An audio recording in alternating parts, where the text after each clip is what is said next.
그 어떤 해보다 올 한해 모든 사람들이 온 나라가 힘들고 코로나19 이 바이러스와 싸우느라고 지친 한 해를 살았을 것이다 이렇게 생각합니다. 힘들게 살았던 오늘이지만 한 해였지만 하나님이 오늘도 말씀을 통해서 주시는 위로가 있기를 주님의 이름으로 축복합니다. 그리고 또 새로운 한 해를 나아갈 인생의 시간들을 바라보면서 우리가 어떤 태도와 자세를 가지고 한 해를 맞이하면 좋을까 이런 마음으로 오늘 말씀을 여러분들과 함께 나누었으면 좋겠습니다. 지난 한 해를 바라보면서 나는 얼마나 하나님을 바라보면서 살았는가 이것도 돌아보고 또 나아갈 한 해를 바라보면서 나는 어떤 한 해를 또 살아가야 되는가 이런 관점에서 오늘 말씀을 여러분들과 나누었으면 좋겠습니다. 남자들은요 참 힘들고 마음에 짜증이 나고 안 좋은 일이 있으면 남자들의 특징은요 동굴로 들어가요. 말을 안 해요. 그래서 해결이 되면 이제 밖으로 나와서 음식도 먹고 얘기도 하고 그렇죠. 자매들은 어떻습니까? 막 먹기도 하고 쇼핑을 하기도 하고 수다를 떨기도 하고. 오늘 이 본문의 시편은요 다윗의 경험을 고라 자손들이 대신 기록한 그런 시편입니다. 다윗이 어떤 경험을 한 거냐면 자기 아들 압살롬이 반역을 해서 다윗은 이제 쫓겨나서 도망하는 그런 다윗의 경험을 바탕으로 오늘 이 시편이 기록이 되었습니다. 그래서 이 시편 속에 흐르는 다윗의 감정, 다윗의 기분을 살펴보면 다 어때요? 낙심이 되고 절망이 되고. 여러분 가장 소중한 존재가 있다면 이 아들이 아니겠습니까? 다윗에게 있어서 압살롬. 근데 그 사랑했던 아들이 배신해서 나라의 왕권을 빼앗아가는 그런 일을 경험하고 있는 다윗의 심정. 그게 참 힘들고 어려웠을 거다. 근데 그 아들의 사건만 힘이 들면 어떤 일이 생기냐면 내가 살아왔던 지난 아픔과 고통도 그냥 덤탱이로 생각이 나는 그런 경우가 있지 않습니까? 오늘 다윗도 그랬던 것 같아요. 6절에 보시면 내 하나님이여 내 영혼이 내 속에서 낙심이 되므로 낙심이 되죠. 지금 압살롬 때문에 낙심이 돼요. 그런데 내가 요단 땅과 헤르몬과 비살산에서 주를 기억하나이다 이렇게 얘기해요. 지금 여기 나오는 지명들은 다윗의 인생 가운데 살아오면서 도망했던 피난했던 그런 자리이거든요. 그러니까 압살롬이 반역해서 어려운 순간을 경험하니까 지난 인생에 살아오면서 자기가 힘들었고 슬펐고 도망했던 그 자리 속에서 내가 하나님을 기억했던 순간이 또 생각이 나는, 그죠? 우리도 그런 경험이 충분히 있을 수가 있습니다. 잃어버렸던 사건이었는데 어떤 한 사건 때문에 내가 힘들고 어려움을 경험하니까 지난 시간에 경험했던 아픔이 되살아나는 그런 경험, 다윗이 지금 하고 있는 것이죠. 그래서 낙심이 되고 힘이 들었을 때 다윗은 무엇을 했습니까? 무엇을 했습니까? 주님을 기억했어요.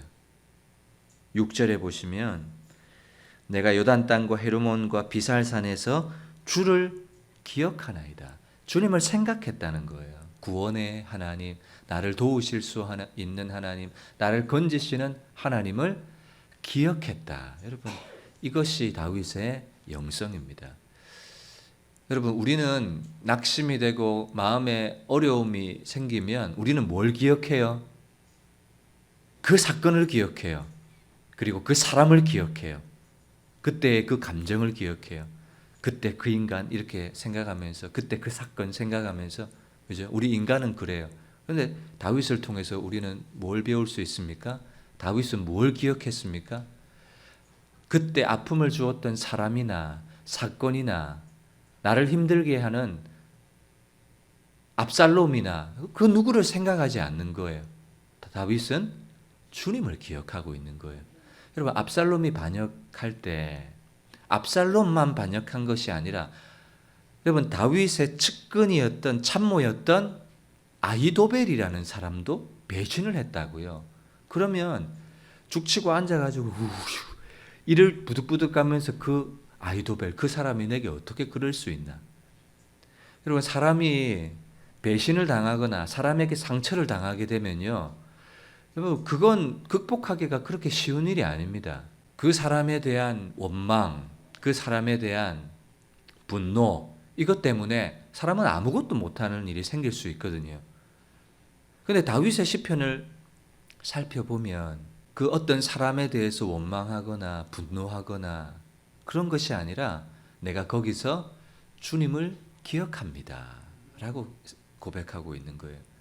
그래서 여러분들도 지난 인생 가운데 살아왔던 2020년 한 해를 돌아보면서 만났던 사건을 기억하지 마세요.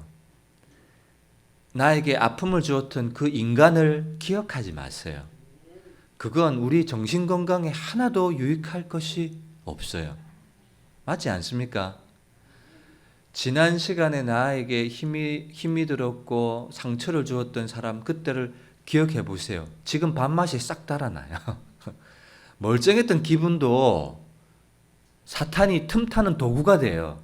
괜찮았는데 그 사건을 내가 딱 기억하면 내 마음에서 쓴뿌리가 딱 올라오면서 사탄이 일하기 시작하는 토양이, 환경이 딱 되어버리거든요. 그래서 여러분, 지난 여러분들이 살아왔던 인생 속에서 뭘 기억해야 됩니까? 하나님 주신 은혜를 기억하고 하나님이 인도하셨던 그 간증을 기억하고 하나님이 내게 주셨던 말씀을 기억하고 그것을 추억해야지. 그때 그 사람, 그때 그 사람, 그때 그 환경, 그때 그 사건, 그때 만났던 그 어려운 일, 그건 묵상하고 기억해봤자 한숨만 나올 뿐이고요. 나의 자책밖에 안 나와요. 내가 그때 그랬어야 되는데, 그때 그냥 욕을 한 바가지 부어주었어야 되는데, 이런 생각밖에 안 든다고요. 선한 것이 아무것도 나오지 않아요. 근데 다윗은 내 영혼이 내 속에서 낙심이 되므로 내가 주를 기억하였습니다. 주님을 기억할 뿐이에요. 주님을 기억한다는 것이 무슨 말일까요? 나는 이런 은혜를 받을 수 없었던 존재인데 하나님이 그럼에도 불구하고 나에게 이런 은혜를 주셨구나. 그죠? 그러면서 감사하고 찬송할 수가 있죠. 근데 사건을 기억하고 과거를 기억하면 어떻게 찬송이 나오겠습니까? 불평과 원망, 한숨밖에, 탄식밖에 나올 수가 없는 것이죠. 우리 1절에도 보시면 하나님이여 사슴의 시냇물을 찾기에 갈급함같이 내 영혼이 주를 찾기에 갈급합니다. 이런 말을, 여러분, 갈급하다는 말을 2번이나 쓰고 있죠. 그리고 2절에도요. 내 영혼이 하나님 곧 살아계신 하나님을 갈망하오니. 갈급하다, 갈망하다. 여러분, 이 말은 저를 보세요. 닭을 우리가 잡아먹었는데요. 제가 닭장에 물을 안 준 적이 꽤 있었어요. 그러다가 물병을 들고 갔더니요. 닭들이 이 앞에 펜스를 여는 그 순간부터 물 달라고 얘들이 고개를 그냥 얼마나, 사슴이요. 갈급해요. 갈증이 나요. 물을 찾기에 갈급하다는 표현을 썼는데 원어에 보면 헐떡거리다는 말이에요. 닭들이 물을 보고 그냥 헐떡거려요. 사슴이 헐떡거린다고요. 다윗이 하나님을 찾는데 어떻게 갈급하다, 하나님에 대해서 헐떡거린다고요. 여러분, 헐떡거려 보셨어요? 헐떡거린다는 표현이, 행동이 상상이 가시죠? 다윗이 지금 너무 힘들고 어려운 상황 속에서 내 영혼이 하나님을 바라보면서 하나님에 대해서 헐떡거린다고요. 보세요. 우리는 갈증이 있는 상황을 만났어요. 어려운 환경을 만났어요. 그러면 어떤 감정이 많아요? 이 상황이 지나갔으면 좋겠다. 이 형편이 나아졌으면 좋겠다. 이 사람이 좀 사라졌으면 좋겠다. 이 환경이 나아졌으면 좋겠다는 갈급함을 가진다고요. 그렇죠? 근데 다윗은요, 사람이나 환경이나 형편에 대한 갈급함이 아니라 하나님에 대한 갈급함, 내 영혼이 주님을 찾기에 헐떡거립니다. 이거 이렇게 고백하고 있어요. 여러분, 인생에 대해서 결핍과 갈급함과 갈망이 있는 대상이 있습니다. 그런데 그 환경, 그 갈급함 대상, 그 핍절한 상황, 그것에 대해서는 우리는 모든 사람들은 갈급해요. 그런데 여러분, 경건, 영성이라는 것은요, 그 상황이 눈에 보여요. 그러나 그것에 대한 갈급함보다 그 너머에 계신 하나님에 대한 갈급함, 하나님에 대한 갈증. 여러분, 이 영성이 여러분들에게 있으시기를 주님의 이름으로 축복합니다. 상황을 보면서는 그랬으면 좋겠다, 이랬으면 좋겠다, 생겼으면 좋겠다, 바뀌었으면 좋겠다. 이 얼마나 갈급해요. 근데 그것에 대한 갈급함은 잠시 내려놓고, 하나님, 내가 맞아요. 이 현실에 대한 결핍, 갈급 그대로 있습니다만, 그러나 하나님, 여러분 일부러라도 해보세요. 일부러라도. 하나님, 그럼에도 불구하고 나는 하나님을 갈급합니다. 이 표현을 하면 내 입술이 좀 부끄러울 때가 있어요. 그래도 그렇게 해보세요. 내 영혼이 환경보다 하나님을 내 마음에 품기를 더 갈급합니다. 그 어떤 것보다도 내 영혼이 주님을 찾기에 헐떡거립니다. 여러분, 이 고백은 뭔지 아세요? 내 소망은 오직 하나님께 있습니다. 이 고백이에요. 환경이 나아졌으면 좋겠다. 그러면 하나님은 뭐 해주시는 분이세요? 환경 바꿔주시는 분이세요. 환경 나아졌습니다. 그러면 그 사람이 하나님을 갈급해 할까요? 아니거든요. 그러니까 하나님은 뭘 원하세요? 네가 환경이 어렵든 부요하든 괜찮든 갈급하든 늘 하나님에 대해서 갈급해야 할 줄 아는 그 사람이 되기를 원하시는 거예요. 그 존재가 중요한 것이지, 아무리 상황이 나아지고 형편이 괜찮아지면 그 사람의 믿음이 성숙해지고 그 사람이 달라지고 변화하냐? 저는 그런 사람 본 적이 없어요. 신앙생활 하면서. 지금 있는 그 자리에서 말씀에 순종하고 자신을 변화시키고 하나님 앞에 충성과 최선을 다하는 삶이어야 하나님이 은혜를 주셔도 그 사람은 늘 하나님 앞에 그런 삶을 살아가는 것이지. 그래서 여러분, 한 해를 바라보시면서, 새로운 한 해를 바라보시면서 하나님 내게 이런 은혜를 주시면 하나님 내가 이런 신앙의 삶을 살겠습니다. 그런 말 하지 마세요. 지금부터 하세요. 지금부터. 여러분 삶의 처지와 형편이 어떠하든 지금부터 하나님과 올바른 관계를 맺기를 노력하시고, 지금부터 하나님 말씀에 순종하기를 애쓰시고 작은 것에 충성하실 수 있기를 바랍니다. 그래야 뭘 줘도 줬기 때문에 흔들리는 건, 달라지는 건 없어요. 안 줬기 때문에 또 나에게 달라지는 것도 없어요. 이렇게 여러분, 이게 일관성이에요. 신앙의 일관성. 좋으면 좋다고 엉뚱한 길로 가고, 안 좋으면 안 좋다고 또 낙심하고 엉뚱한 길로 가고 이러지 말고, 좋으면 좋은 대로, 안 좋으면 안 좋은 대로 늘 하나님에 대해서는 뭐 하라고요? 하나님을 주목하고 갈급하고 갈망하는 이런 사람이 되어야 돼요. 여러분, 제가 모교회였던 마산 영광침례교회 원로 목사님께서 제 인생에 가장 힘들었던 순간에 저에게 이런 얘기를 해주셨어요. 저 이름을 부르시면서, 철민아, 아무리 좋은 일이 있어도 그 좋은 일을 보면 좋은 것 100%만 있는 것이 아니다. 그 좋은 일도 찬찬히 살펴보면 좋은 것만 있는 게 아니라 안 좋은 것도 있다. 그리고 안 좋은 일을 만나도 그 안 좋은 일 때문에 슬퍼하고 절망할 필요 없다. 안 좋은 일도 찬찬히 들여다보면 안 좋은 일 속에 좋은 일도, 긍정적인 면도 얼마든지 찾아볼 수 있다. 그래서 좋은 일 때문에 방방 뛰고 막 입꼬리가 귀에 걸려가지고 막 그래 할 필요 없다. 좋은 일 만나도 평정심을 잃지 마라. 그리고 안 좋은 일 만났다고 해서 울고불고 그럴 필요 없다. 안 좋은 일도 들여다보면 하나님 앞에 감사할 것이 있다. 그러니까 안 좋은 일 만났다고 하늘이 무너진 것처럼 그렇게 있을 필요 없다. 그 얘기가요, 지금도 제 마음속에 기억이 나요. 그래서 여러분, 좋아도 뭐예요? 하나님 감사합니다 하면서 하나님의 얼굴을 주목하고, 힘들어도 불평하고 낙심하고 그럴 거 없어요. 힘든 것 속에도 얼마든지 내가 하나님을 찬송할 수 있는 찬송의 제목, 기도의 제목 찾을 수 있어요. 정말이에요, 여러분. 찾을 수 있어요. 그러니까 상황에 따라서 이랬다가 저랬다가 그럴 필요 없어요. 우리의 신앙은요, 우리의 소망은요, 오직 우리 하나님 한 분밖에 없기 때문에 상황에 따라서 어떤 신앙이 좌우되고 흔들려서는 안 돼요. 늘 변함없이 일관성 있게 꾸준하게 하나님을 경외하는 거예요. 그 사람이 형통한 사람이에요.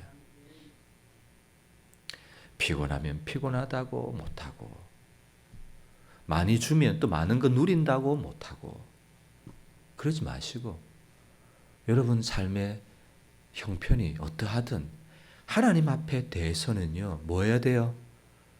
존중과 경외심을 잃어버리지 마세요. 사람들이요, 다윗에 대해서 뭐라고 하느냐면 3절에 보시면 사람들이 종일 내게 하는 말이 내 하나님이 어디 있느뇨? 내 눈물이 주야로 내 음식이 되었도다. 이 다윗 주변의 사람들이 이렇게 얘기하는 거예요. 야, 네 하나님 믿고 의지한다면서, 너와 함께 한다고 하면서 여호와는 나의 목자시니 내게 부족함이 없습니다, 그런 시편 적어놓고서는 도대체 네 하나님 어디 있냐? 하나님 너와 함께 하신다면 어떻게 네 아들이 배반하냐? 네 치 큰 아이도벨이 모사가 너를 배반할 수 있냐? 아이고 웃기고 이러는 거예요. 우리도 이런 얘기 듣지 않습니까? 여러분, 우리는 예수님 믿는 성도입니다. 그리고 집사이기도 하고요. 근데 세상에서 믿지 않는 사람이나 혹 우리의 친척이 아이고 네 예수님 믿는다더만, 교회 다닌다더만, 기도한다더만, 뭐 열심 품고 뭐 금식도 하고 전도도 한다더만, 아이고 네 한번 봐라, 네 꼬라지 한번 봐라, 이러는 거예요. 우리는 이런 얘기 듣지 않습니까? 네 목사라더만은 뭐 그러냐, 너 집사라더만 뭐 네 인생 봐라, 너 왜 그렇게 살고 있냐,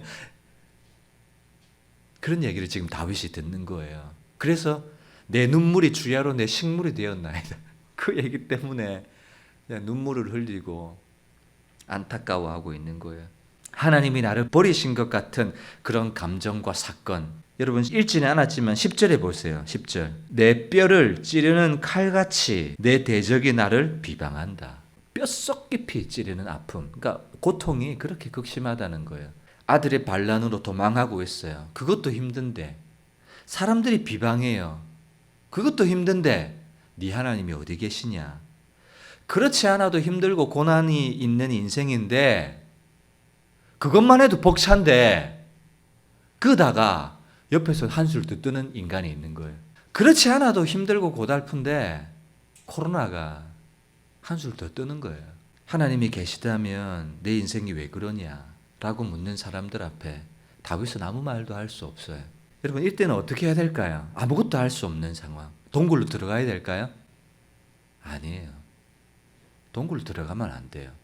다윗은 어떻게 해야 되느냐? 우리에게 5절에서 해답을 주고 있습니다. 다 같이 읽겠습니다. 5절은 시작. 내 영혼아, 내가 어찌하여 낙심하며 어찌하여 내 속에서 불안해하는가? 너는 하나님께 소망을 두라. 그가 나타나 도우심으로 말미암아 내가 여전히 찬송하리로다. 아멘. 환경에 대해서, 사람에 대해서 반응하지 않습니다. 동굴로 들어가지 않습니다. 자신을 격려합니다. 무기력해지고요, 때로는 우울증이 찾아올 때가 있지요. 여러분 그럴 때 사람이 어떻게 되느냐면요. 두 손 두 발 다 내려놓게 돼요. 움직이지 않아요. 여러분 이러면 안 돼요. 자신을 그대로 방치해서는 안 됩니다. 힘들고 어렵고 우울증이 내게 찾아오면요. 뭐 해야 돼요? 어쨌든 펄떡 일어나야 돼요. 그 자리에 자신을 그대로 방치해두면 안 돼요. 다윗은요. 누구에 대해서 얘기합니까? 자신의 영혼에 대해서. 자기 자신을 객관적 자기 자신을 딱 두고 자기에 대해서 명령하고 선포합니다. 우리에게 있는 신앙의 능력과 힘이라는 것은요. 나 자신을 향해서 하나님이 주신 말씀의 능력으로 성령의 능력으로 나 자신을 향해서 명령할 수 있고 선포할 수 있다는 거예요. 여러분 그것이 우리가 가지고 있는 믿음이에요. 믿음의 능력이에요. 아유, 나는 이렇구나. 나는 왜 이 모양 이 꼴일까? 이런 자신을 만나면 한숨 짓고 아무것도 안 하고 자포자기할 것이 아니라 그 자신을 뚝 떼어 딱 놓고요. 자기 앞에 딱 떼어 놓고 자기 자신을 향해서 명령하는 거예요. 어찌하여 네가 낙심하고 절망하고 불안해하고 너에 대해서 한숨 짓고 그렇게 앉아 있느냐?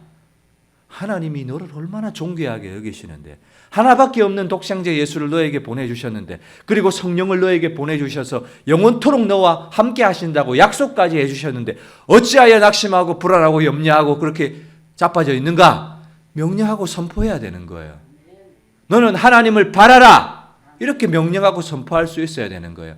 여러분 우리에게는 누가 계세요? 성령이 우리 속에 내주하고 계세요. 그래서 성령의 능력으로 나에게 대해서 명령하고 선포해야 되는 거예요. 객관적 자아를 뚝 떼어서 자신 앞에 딱 두고 아니면 거울을 보면서도 내가 어찌하여 눈을 똑바로 쳐다보면서 어찌해서 지금 낙심하고 절망하고 어찌해서 인간적인 방법을 쓰고 있느냐고 어째서 불순종하고 있느냐고 자신을 향해서 명령하고 선포할 수 있는 거예요. 그런데 그걸 안 하는 거예요. 그 자신의 말에 여러분 이건 내 말이 아니라 하나님이 내 안에 계신 성령이 주시는 능력이 아닙니까? 할 수 있거든이 무슨 말이냐? 믿는 자에게는 능치 못할 일이 없느니라. 이런 말씀으로 나 자신에 대해서 선포할 수 있는 거예요. 그래서 나 자신에 대해서 얼마든지 뭐 할 수 있어야 돼요? 위로할 수 있어야 되고 격려할 수 있는 능력이 있어야 돼요. 여러분 이건요 우리 아이들이 들어야 돼요. 우리 청소년들이나 아이들이요. 뭘 못하느냐면 여러분 자기 탄성 능력, 자기 회복력이라는 말이 있습니다. 내가 힘들고 어려울 때 여러분 고무줄 딱 당기면 다시 원상복귀하는 능력이 있잖아요. 우리 자녀들도요. 우리 어른들은 이미 굳어졌기 때문에 잘 안 돼요.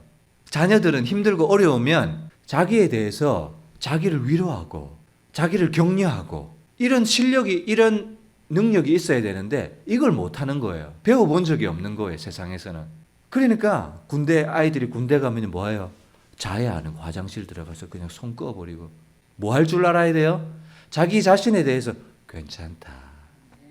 여러분 한번 해보세요. 괜찮다. 잘했다. 수고했다. 내년 한 해 소망이 있다. 이렇게 자신을 한번 꾹 안아주세요. 여러분 이거 심리학에서도 하는 거예요. 잘했다. 괜찮다. 이건 뭐야? 자기를 존중하는 거예요. 다윗은 지금 이거 하는 거예요. 내 영혼아, 내가 어찌하여 낙심하고 내 속에서 불안해하는가? 너는 하나님께 소망을 두라. 지금 소망을 둘 수 없는 상황이니까 믿음의 눈을 들어서 하나님을 볼 수 있도록 가만히 있지 말고 포기하지 말고 낙심하지 말고 이렇게 세울 수 있는 이런 능력이 다윗에게 있었던 거예요. 여러분 지난 한 해 한번 바라보세요. 이런 삶을 살았습니까?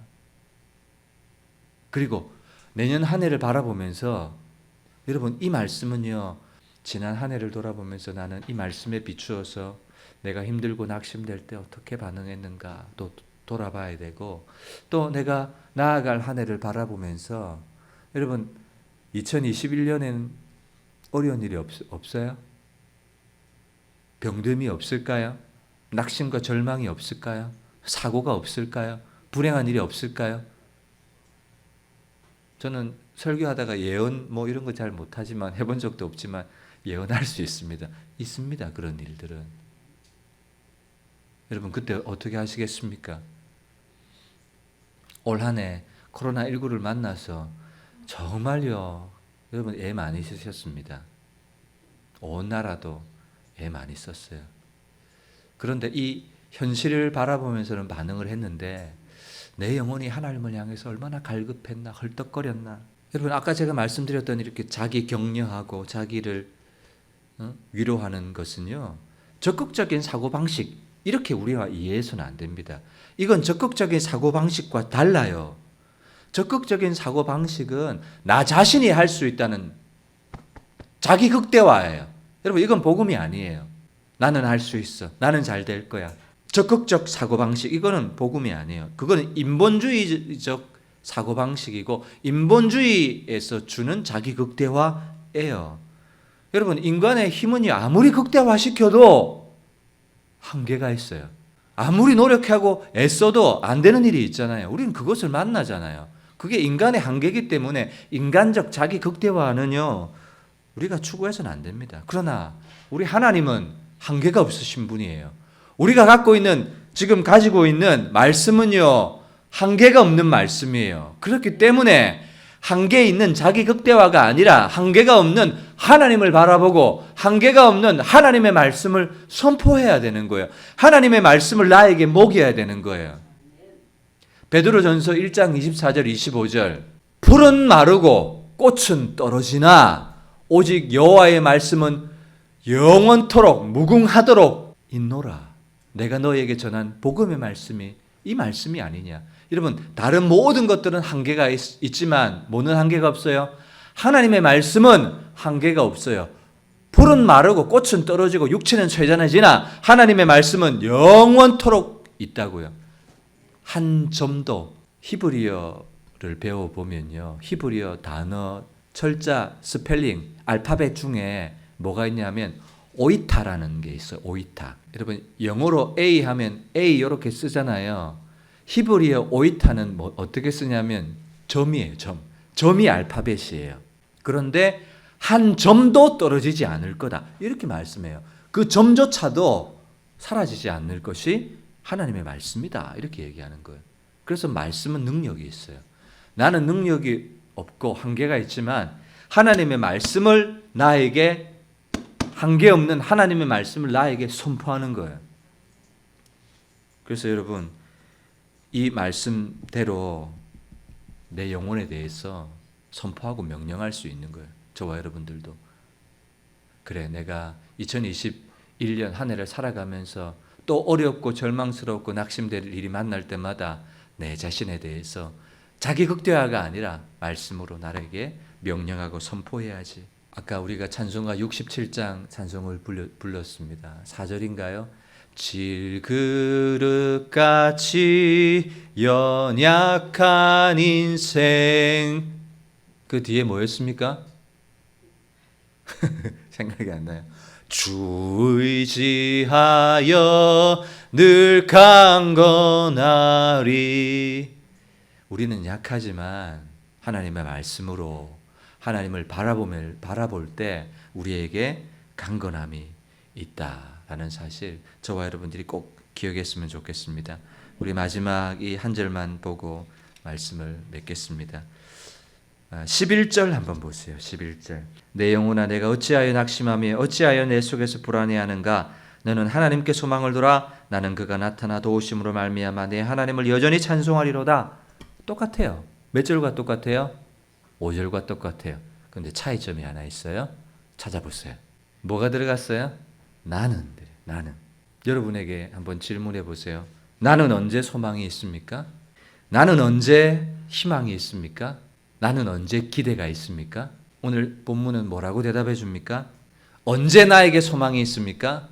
언제 나에게 기대가 있습니까? 언제 나에게 장밋빛 인생이 있습니까? 그가 나타나 도우심으로 말미암아.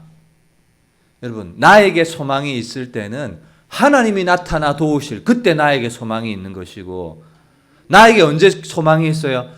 그가 나타나 도우실 때 나에게 소망이 있는 것이고, 그가 도우실 때 소망이 있는 것이고, 그가 함께 하실 때 소망이 있는 것이지, 내가 뭔가를 지혜롭게 잘해서, 뭔가 내가 능력을 발휘해서, 뭔가 나에게 주위 사람이 나에게 잘 도와주었을 때, 그게 아니라 나에게 돈이 생기면, 그게 아니라 그가 나에게 나타나 도우심으로 말미암았을 때 나에게 소망이 있고 기대가 있다라는 거예요. 여러분, 다윗은 지금 이렇게 힘들고 아들에게 쫓겨까지 하면서 살았잖아요. 여러분, 성경을 보면 다윗의 마지막이 어땠습니까? 다윗의 마지막. 어떤 마지막을 살았어요? 다윗의 마지막.